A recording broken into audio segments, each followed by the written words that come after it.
안녕하세요. 엉클오즈입니다. 오늘은 요즘 심상치 않은 학생 비자, 비자 거절, 그리고 호주 내무부, 즉 이민성이죠. 움직임에 대해 가지고 좀 얘기를 해볼까 합니다.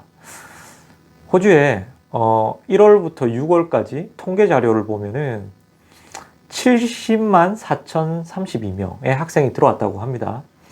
그 중에서 대학원을 가는 학생이 48%, 그리고 전문 기술 과정을 배우는 학생이 33%, 영어 과정을 배우는 학생이 15%, 조기 유학을 오는 학생이 2% 정도 된대요.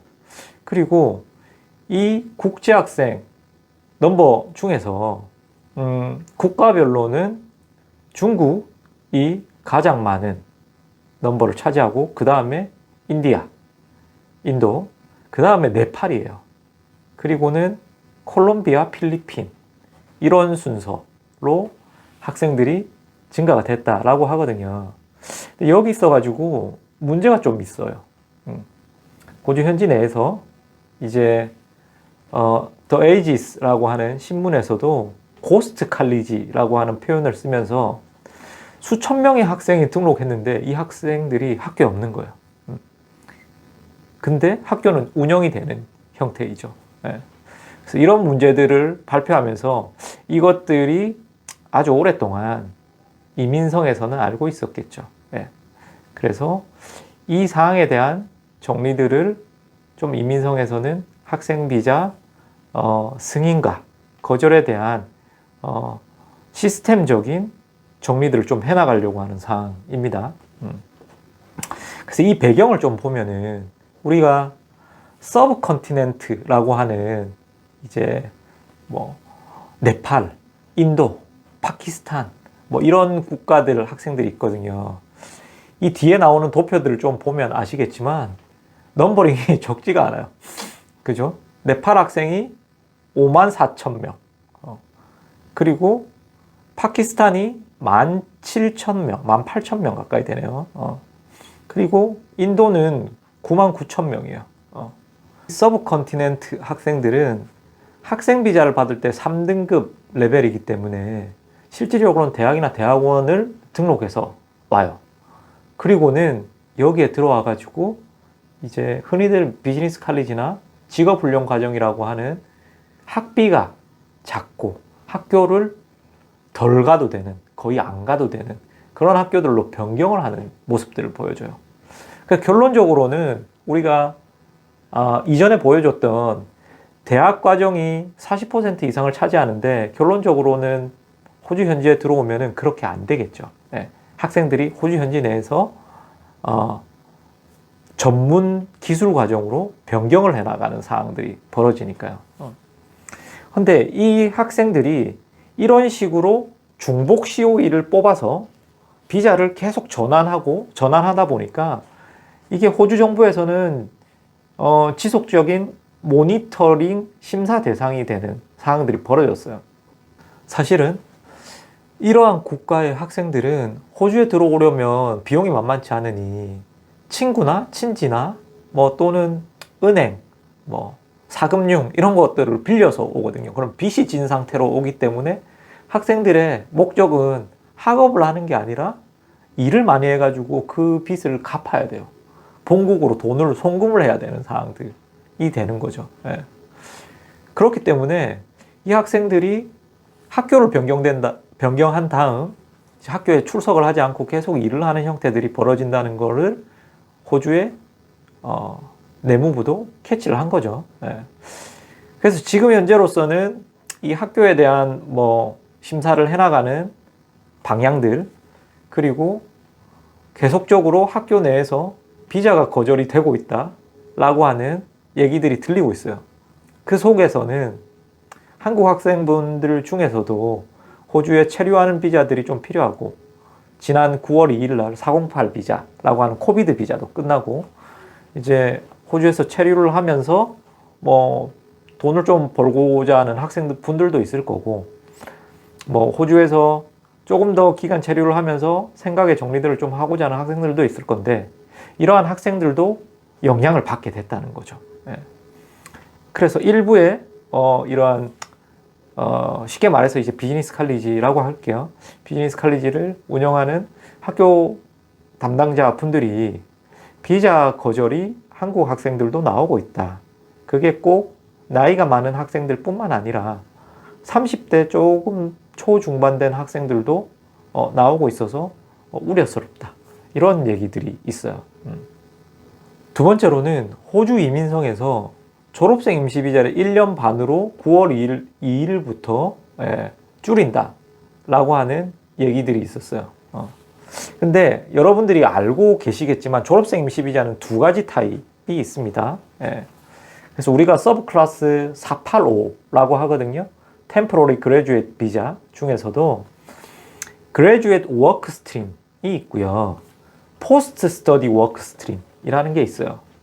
Graduate Work Stream은 말하고자 하면은 전문 직업 훈련 과정들, 그러니까 요리라든지 뭐 타일, 자동차 정비, 뭐 미장, 목공, 뭐 용접 등등 그러한 전문 기술 과정들을 공부한 학생들 중에서도 그 과정들이 중장기 부족 직업군에 속해 있을 때 받을 수 있는 졸업생 임시 비자였어요. 코비드 기간에 원체 1.5년이었던 비자 기간을 2년으로 늘려놨는데 지금 다시 9월 2일 이후로는 1.5년으로 복귀를 하겠다라고 하는 내용이죠. 그래서 벌써 9월 2일이 지났으니까 지금 해당 과정으로 신청을 하면은 다시 돌아간 총 18개월의 비자가 나오게 되시는 거세요. 다른 하나의 졸업생 임시 비자는 포스트 스터디 워크 스트림이거든요. 이거는 호주에서 그냥 대학이나 대학원을 다니면은 대학의 경우 2년, 대학원은 3년, 박사를 하면 4년 이렇게 받을 수 있는 비자예요. 그리고는 플러스 해서 지방 지역에서 학업을 했을 때 1년을 추가해서 받을 수도 있고요. 1, 2년을. 그리고는 최근에 이제 이 포스트 스터디 워크 스트림 중에서 특정한 직종들 거기에 속해 있는 대학과 대학원의 코스들은 추가로 2년을 더 받을 수 있다라고 했어요. 어떤 직종이냐면 간호, 물리치료, 임상병리 뭐 등등의 메디컬과 그리고 IT, 공학, 교육학 이러한 직종들이 들어가 있어요. 그러면 해당 직종들은 총 학사를 공부하면은 기본적으로 4년, 석사를 공부하면은 5년까지 졸업 이후에 일을 할 수 있는 비자를 받을 수가 있다는 거죠. 그래서 이게 극명하게 반대적으로 하나는 기간이 줄어들고 하나는 기간이 늘어나는 상황들이 벌어졌단 말이에요. 여기 있어가지고 우리가 의도성을 좀 파악할 필요성은 있을 것 같아요. 호주 정부가 그동안 이제 코로나 회복 기간에 지속적인 노동력 부족에 되게 많은 시달림을 겪었죠. 그리고는 그 이후에 이제 뒤에 표에서도 보겠지만 학생 비자 건수의 발급들을 엄청 많이 했어요. 그리고 워킹홀리데이 비자도 많이 들어왔죠. 실질적으로 이제 육체적으로 노동을 할 수 있는 인력들, 단기적인 노동 공급선은 충족이 됐다라고 보는 거예요. 그리고는 현재 호주 정부에서 보기에는 실업률이 좀 올라갈 기미들을 보이고 있단 말이에요. 코로나 이후에는 사상 최고 낮은 실업률들을 기록하다가 실업률들이 조금 올라갈 기미들을 보이고 있기 때문에 이제 결론적으로는 408 비자도 중단을 하고 그리고는 졸업생 임시 비자 중에서 이제 기술훈련 과정을 이행한 다음에 받을 수 있는 졸업생 임시 비자도 기간을 줄였다는 거죠. 이 배경에는 호주의 어떤 실업과 경제적인 사항들과 맞물려 있다라고 보시면 돼요. 그 반대적으로 추가 2년의 졸업생 임시 비자를 줬다는 거는 해당의 어떤 전문 직종들은 지속적으로 호주 내에서 인력들이 필요하고 좀 더 호주가 건강하고 그리고 좀 더 기술적인 인력들을 확보하기 위해서는 장기적인 플랜을 좀 세워야 된다라고 본 것 같아요. 그래서 이러한 뭐 의료 관련이라든지 IT라든지 공학이라든지 교육학이라든지 지금 인력이 부족한 상황이거나 또는 앞으로는 인력들이 계속적으로 충원이 돼야 되는데 지속적인 트레이닝과 경력들이 필요한 직종들은 좀 더 장려하겠다는 거죠. 그 호주에 졸업을 하고 나서도 긴 시간을 머무면서 영주권이나 이민까지 접근을 해나가는 찬스를 준다라는 의미로 보셔도 괜찮을 것 같아요. 그래서 이러한 사항들을 좀 보셔야 될 거고요. 그리고 호주 정부에서 재정잔고 증명과 GTE에 대한 부분들을 좀 변경하고자 라는 의도성의 이야기를 하였어요. GTE는 우리가 학생 비자 학업 사유서잖아요. 그것 때문에 이제 내가 나이가 좀 많거나 아니면은 내가 신청하는 학업이 한국에서 했던 학업보다는 다운 디그리거나 우리가 동반자가 있다거나 또는 경력과 이전 학력과 매칭이 잘 안 된다거나 이런 것들을 신청할 때 학업 사유서를 쓴다고 굉장히 골머리를 많이 앓았거든요. 예.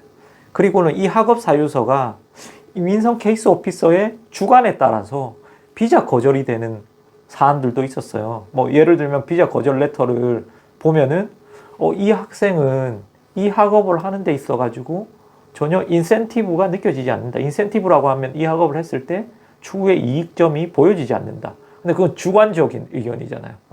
근데 그런 것들은 학업 사유서를 보고 또 거절하기도 했었고. 예. 그러니까 이러한 여러 가지 문제들이 굉장히 어떤 정형화된 이 비자를 승인하고 거절하는 커트라인이 없이 이 주관적인 어떠한 케이스 오피서의 판단점, 그리고 호주 이민성에서 또 그런 게 있어요. 비자를 왕창 발급해놓고 어느 시점이 되면 또 거절을 해야 되는 그러한 높낮이 흐름들이 있거든요. 그런 것들에 의거해서 또 비자 거절이 되거나 승인이 안 되어야 될 사람도 승인이 되거나 이러한 여러 가지 요소들이 있었거든요. 이걸 좀 더 로지컬하게 합리적으로 이제 바꾸고자 하는 거죠. 그래서 일단적으로는 가이드라인들이 좀 나올 것 같아요. GT, 그러니까 학업 사유서는 없어지고, 그러니까 뭐 영어 조건이라든지, 이전의 경력이나 학력이나 체류 사항들이라든지, 또는 이제 재정잔고 증명. 우리나라는 1등급이기 때문에 현재까지는 안 내도 되는 서류였는데, 재정잔고 증명도 현재 싱글이 2만 1,000불 1년 생활비에 대한 비용들을 좀 많이 높일 거라는 얘기들이 있습니다. 예. 그러니까 재정잔고 증명이라든지 이런 것들의 가이드라인을 명확하게 해서 학생 비자 심사들이 좀 더 까다로워질 수 있다라는 부분들을 좀 고민을 해봐야 될 것입니다. 일단 뭐 결론적으로는 호주에 뒤에 뭐 도표 보시다시피 호주의 이 교육 산업이라는 것들은 단일 항목으로서는 탑5 안에 들어가는 이제 호주의 효자 수출 항목이라고 볼 수 있겠죠. 예. 그렇기 때문에 이거의 근간을 흔들거나, 네, 뭐 호주 이민성에서 급격한 규정의 뭐 강화라든지 이런 것들을 시행할 뭐 사항들은 아닐 것 같아요. 그렇게 급격하게 이 규정을 송두리째 이렇게 변화시키면은 이 education related라고 되어 있잖아요. 그럼 여기에 migration도 들어가 있고, 학교 산업이라든지, 그리고 학생들이 들어와서 소비하는 비용들이라든지, 뭐 이런 것과 연계된 여러 가지 산업들이 타격을 받는단 말이에요. 그래서 완벽하게 이게 굉장히 강화돼서 학생 비자의 심사라든지, 뭐 이런 것들을 처리하는 데는 작용을 안 할 것 같지만, 제 생각에는 그래도 이제 호주의 어떤 경제나 경기 사항들을 정상적으로 가고 노동당 정부가 롱텀 플랜을 꾸려 나가는 데 있어서 이렇게 막 네팔이나 다른 인디아 에이전트들이 이렇게 허점을 파고 들어가지고 학생들을 들어와가지고 이 학생들이 또 사라지고 그리고 학교는 또 학생들이 들어왔다가 사라지니까 타격을 입고 이런 부분들을 묵과하지는 않을 거라고 보여지거든요. 그러니까 거기에 있어가지고 불똥을 맞지 않도록, 예. 만약에 호주에서 학생 비자를 준비하고 있거나 특히나 좀 이런 직업 훈련 과정들을 준비하고 있으신 분들은 주의를 하셔야 될 시점들이 오고 있지 않나 이렇게 보여집니다. 그래서 만약에 본인이 이러한 비자적인 연장 등이나 현재 사항과 관련돼 가지고 어떻게 진행하시는 것들이 좀 맞는지에 대한 고민이 있다면은 저희 아래 이렇게 상담할 수 있는 컨택처들이 나가고 있으니까 컨택을 해주시면은 저희 이민법무팀이나 또는 유학팀에서 상담을 해드리도록 하겠습니다. 도움이 되셨길 바라고요. 궁금한 점이 있으시다면은 언제든지 문의를 주시길 바랍니다.